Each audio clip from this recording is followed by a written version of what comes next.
Warning! Kinda Murdery contains adult themes, explicit language, and descriptions of violence. It is not suitable for anyone, and we recommend you stop listening now.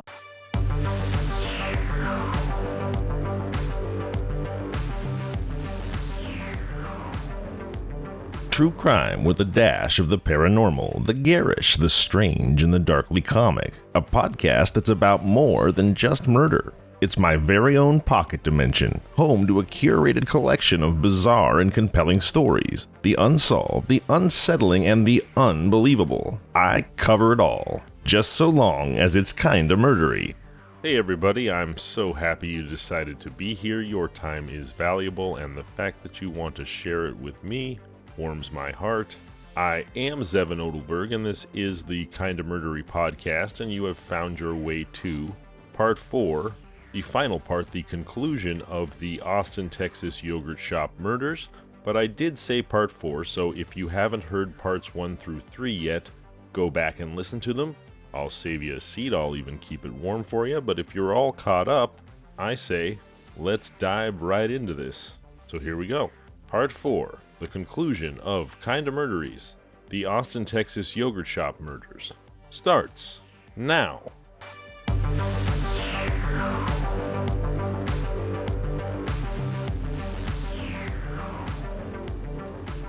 As we wrap up the story here, I'm going to go ahead and name each part as we enter it. And this first part of the last part of the story, I'm calling The Evidence That Stayed. By the time the case had entered its third decade, the investigation no longer depended on witnesses, confessions, or memory. Those avenues had been exhausted, and in some cases discredited. What remained was what had been collected in the first hours of the fire.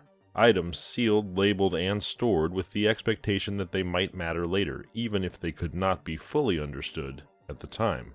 The yogurt shop crime scene had been damaged in two fundamental ways. The fire had altered surfaces, destroyed materials, and degraded biological evidence.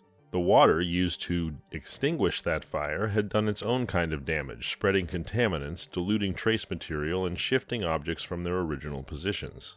In 1991, forensic teams worked within those limitations, collecting what they could and preserving it as carefully as possible.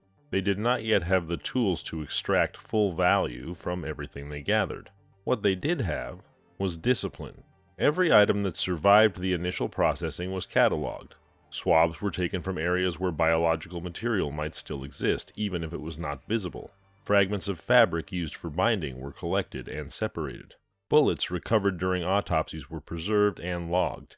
Even debris from the burned room, pieces of flooring, charred material, residue, was stored where it could potentially contain trace evidence.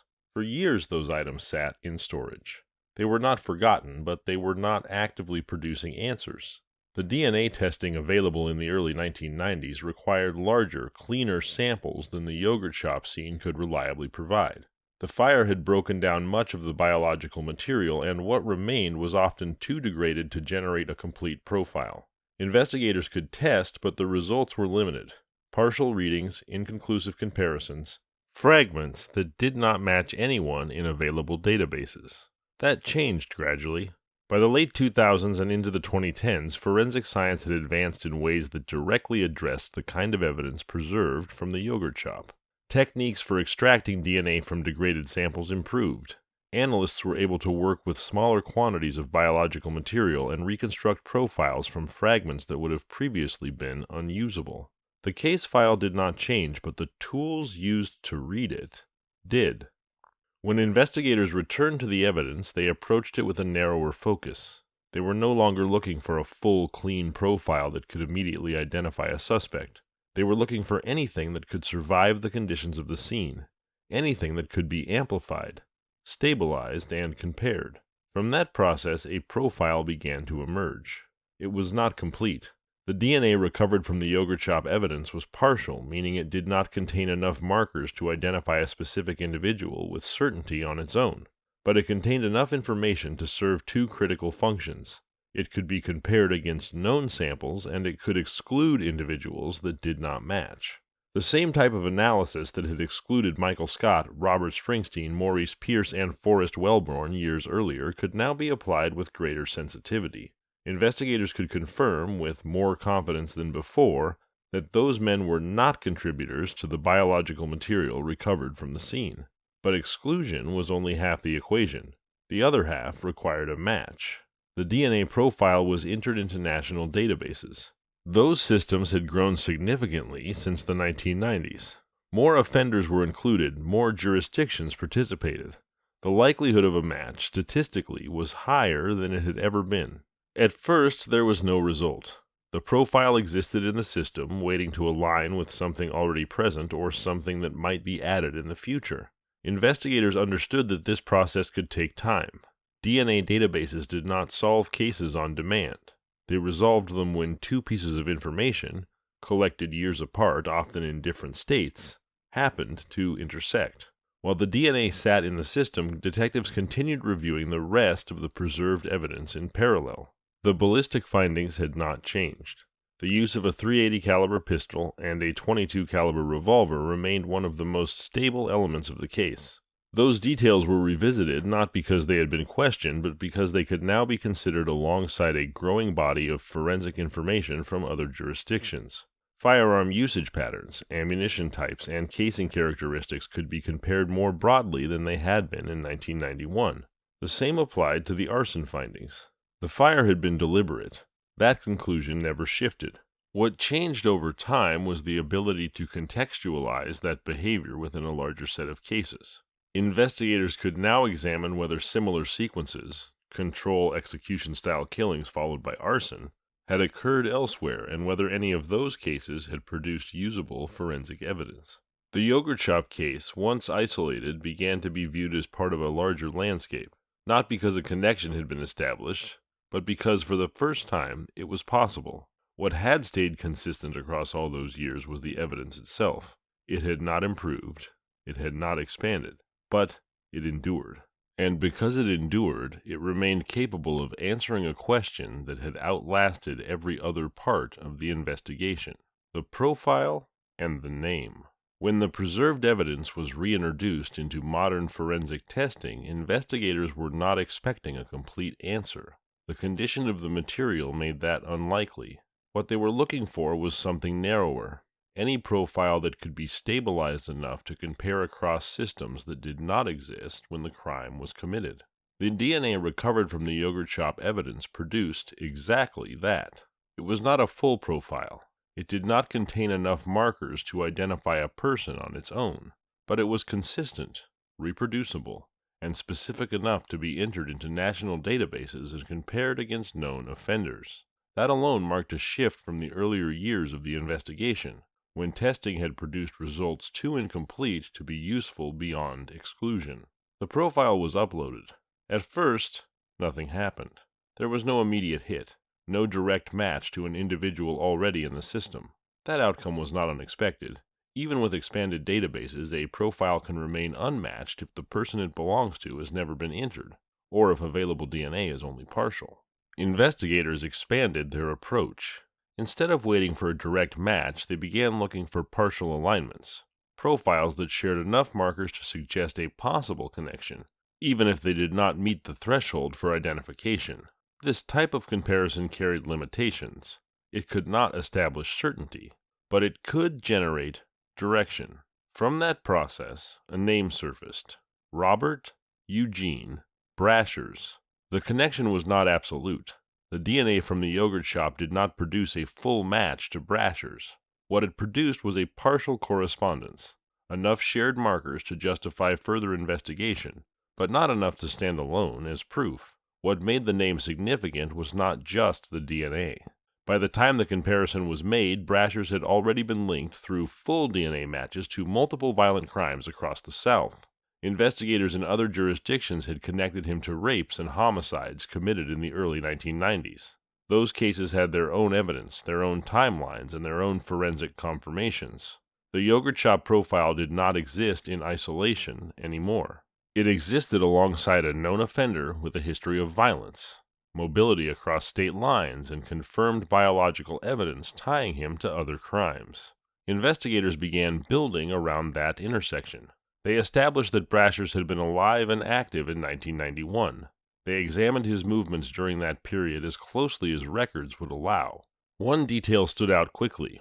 Within 48 hours of the yogurt shop murders, Brashers had been stopped at a Border Patrol checkpoint in El Paso, Texas. He was driving a stolen vehicle. He was in possession of a firearm. That stop placed him in the same state within a narrow window of time following the murders. It did not place him in Austin directly, but it established proximity that had not existed with any other prior suspect tied to the case. The firearm added another layer. Years later, when Brashers died in 1999, he used a gun that investigators would later compare to the type of weapon involved in the yogurt shop case. The comparison did not produce a definitive ballistic match. There was no recovered weapon from 1991 to test against, but the class characteristics aligned. The type of firearm he possessed and used fell within the same category identified in the original ballistic analysis. Again, it was not proof. It was alignment.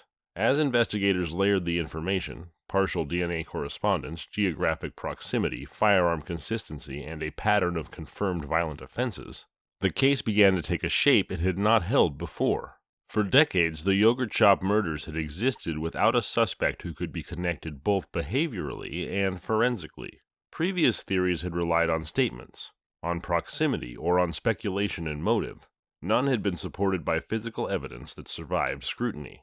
Brashers was different. He was already tied to other crimes through DNA. He had demonstrated the capacity for violence, control, and the use of firearms. He had moved across state lines during the same period, and now his profile intersected, imperfectly but meaningfully, with biological evidence from the yogurt shop. The name did not close the case, but it changed it. For the first time since 1991, investigators were no longer working without a direction that was anchored in the evidence itself. The timeline, the pattern, the weight. Once Robert Eugene Brashers entered the investigation, the work shifted from identification to placement. The DNA connection, partial as it was, did not stand on its own. Investigators needed to determine whether he could be situated within the timeline of December 1991 in a way that aligned with the facts of the case. The first point of confirmation came from a record that had nothing to do with Austin. Within 48 hours of the yogurt shop murders, Brashers was stopped at a U.S. Border Patrol checkpoint in El Paso, Texas. The stop was routine. The vehicle he was driving was not. It had been reported stolen. The report from that encounter documented more than just the vehicle. Brashers was in possession of a firearm, along with items that indicated mobility and preparation, tools, equipment, and the kinds of things that allowed him to move from place to place without relying on fixed residence or routine employment. The checkpoint did not connect him to the murders at the time. It was processed as a standalone incident. But when investigators revisited the record decades later, its timing became relevant. El Paso sits more than 500 miles from Austin. The distance is significant, but it is not prohibitive. A person moving by car could cover it in a matter of hours. The checkpoint placed Brashers in Texas, moving west, shortly after the night of December 6th. It established that he had been in the state within a window that overlapped the murders. From there, investigators began reconstructing what they could of his movement during that period. Records were incomplete. There were no continuous logs of his location. What existed were points, arrests, stops, encounters, separated by time and geography. The task was to determine whether those points could reasonably be connected into a path that passed through Austin. They could not prove that he'd been at the yogurt shop, but they could no longer rule it out. The reconstruction did not stop with geography. Investigators turned to the other cases that had been definitively linked to Brashers through DNA. Those cases provided something the yogurt shop investigation had lacked for decades: confirmed behavior tied to a known individual. In Missouri, DNA evidence connected Brashers to the rape and murder of Sherry Shearer and her 12-year-old daughter, Megan Shearer. The crime involved entry into a private residence, control of multiple victims, and the use of a firearm. The sequence, control, violence, and lethal force aligned with elements seen in Austin, though the settings differed. In South Carolina, he was linked to the rape and murder of Genevieve Zatricki in 1990. That case, like the others, involved close contact, a firearm, and direct violence carried out at proximity. In Tennessee, DNA connected him to the rape of a 14-year-old girl. The victim survived, providing details that could be compared against other physical evidence. The pattern again included control, the use of force, and the willingness to escalate. Each of these cases stood on its own evidence. They were not speculative connections.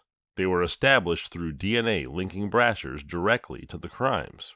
When investigators placed those cases side by side, certain consistencies emerged. He used firearms. He operated in environments where he could isolate victims: homes, private spaces, places where control could be established quickly. He moved across state lines, committing offenses in different jurisdictions without remaining in one place long enough to form a clear pattern in real time. The yogurt shop murders did not mirror any of those cases exactly. The number of victims was higher. The setting, a retail business, was different. The use of arson added a layer not present in the other confirmed crimes. But the underlying elements were not inconsistent. Control, proximity, firearm use, the capacity to move from encounter to violence without hesitation. Investigators did not frame this as a perfect match. They framed it as a set of behaviors that did not conflict with what had been observed in Austin. For the first time, the yogurt shop case could be considered alongside other crimes committed by a single individual with confirmed forensic ties. The analysis extended to the weapons. From the beginning, the yogurt shop investigation had identified 2 firearms, a .380 caliber pistol and a .22 caliber revolver. Those findings had remained unchanged for decades. What had been missing was a suspect who could be associated with weapons of that type in a way that could be examined further. Brasher's history provided that association. In multiple documented encounters, he had been found in possession of firearms. The specific weapon used in his 1999 suicide was later examined in the context of the yogurt shop case. Investigators compared the characteristics of the firearms to the ballistic evidence recovered from the scene. They did not find a direct match. There was no way to establish that the weapon used in 1999 had also been used in 1991. The evidence did not allow for that conclusion. What they found instead was consistency. The type of weapon he possessed fell within the same class identified in the yogurt shop investigation. The calibers aligned. The use of a firearm as a primary tool of control aligned.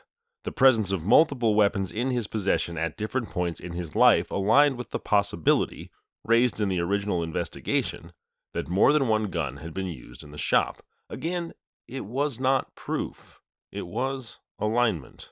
By this stage, the case was no longer built on a single piece of evidence. It was built on accumulation.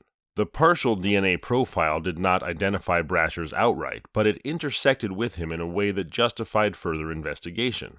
The geographic timeline did not place him in Austin at the exact moment of the crime, but it placed him in Texas within a narrow and relevant window. The pattern of confirmed crimes did not replicate the yogurt shop murders exactly, but it demonstrated behavior that did not conflict with what had occurred there. The weapon characteristics did not produce a definitive ballistic match, but they aligned with the types of firearms he had possessed and used. Each element was, on its own, incomplete.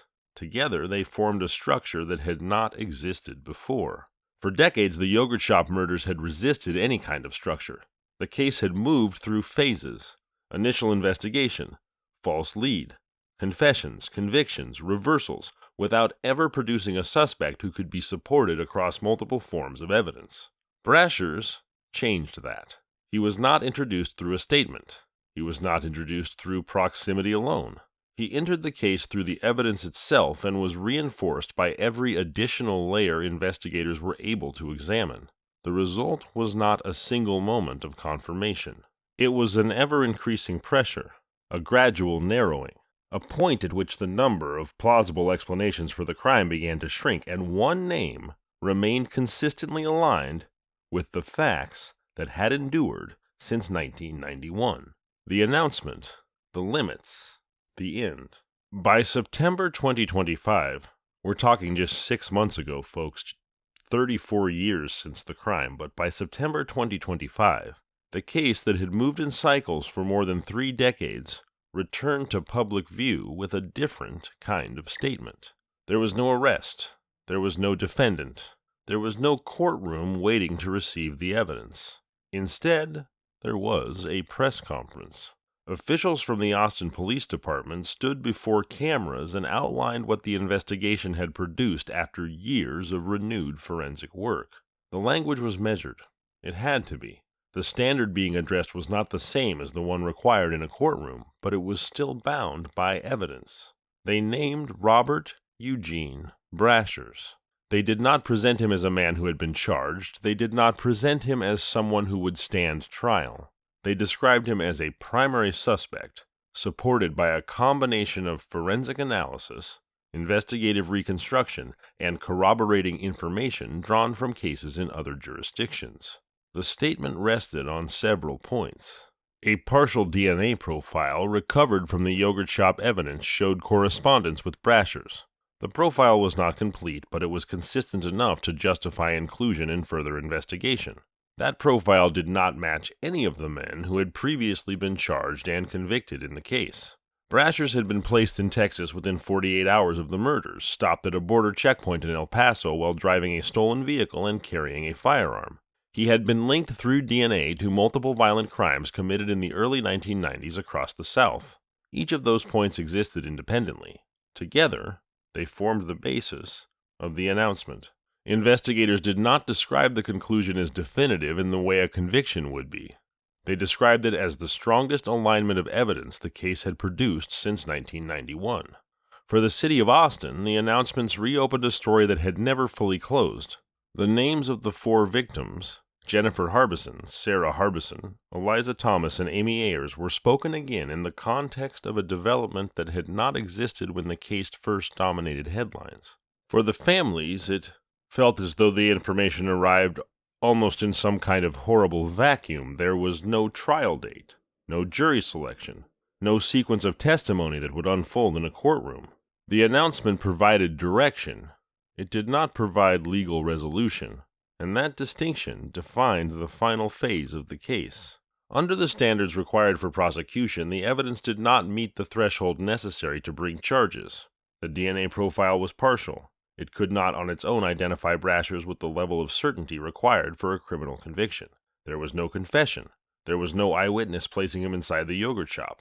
The physical evidence, degraded by fire and time, could not establish his presence in the room in a way that would withstand the scrutiny of a trial. The man identified as the primary suspect had been dead since 1999. He'd been dead for 26 years. Even if the evidence had been stronger, there would be no proceeding against him. The legal system requires a defendant. There was none. The difference between investigative certainty and legal certainty became unavoidable. Investigators could assemble a case based on cumulative evidence. They could examine how the DNA aligned, how the timeline fit, how the pattern of confirmed crimes corresponded to what had occurred in Austin. They could evaluate the consistency of that alignment against every other possibility that had been considered over the years. But a courtroom requires something more rigid.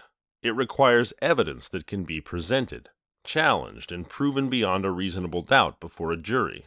The yogurt shop case, as it stood in 2025, could not meet that standard. Still, that failure did not return the case to where it had been. Sure, the case remained open in a technical sense. No charges had been filed against Brashers. No court had issued a ruling on his involvement. But the investigation had reached a point where no alternative explanation aligned with the preserved evidence as consistently. For the families, that distinction existed alongside everything that had come before it. The initial investigation in 1991, the arrests in 1999, the convictions in 2001 and 2002, the reversals in 2006 and 2007, the years in which the case had returned to uncertainty, and now the identification of a suspect who could not be tried.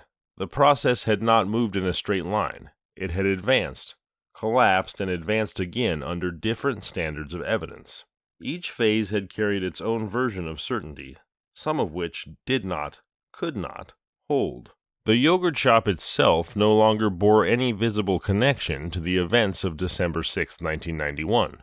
The space had been rebuilt, the damage repaired. The businesses that followed operated without reference to what had occurred there. The physical location did not preserve the history. The evidence did. It had been collected in a burned room under conditions that limited what investigators could do with it at the time. It had been stored, revisited, and tested again as methods improved. It had survived the period in which the case moved in different directions, when confessions replaced forensic grounding and led to convictions that did not hold. In the end, it was that preserved material, partial, degraded, but intact enough, that intersected with information collected elsewhere and produced the name Robert Eugene Brashers. No witness identified him in 1991. No confession tied him to the crime. No investigation at the time of the murders connected him to Austin. The answer emerged from evidence that remained unchanged while the ability to interpret it evolved. The 4 victims remained the fixed point: Jennifer Harbison, Sarah Harbison, Eliza Thomas, Amy Ayers. Their names appeared at the beginning of the case and remained at the end of it. And their names are names worth remembering. I'm Zevin Odelberg, and this has been Kinda Murdery. If you like the show, please subscribe, review, and tell your friends. You can find us on social media at Kinda Murdery or email at kindamurdery@gmail.com.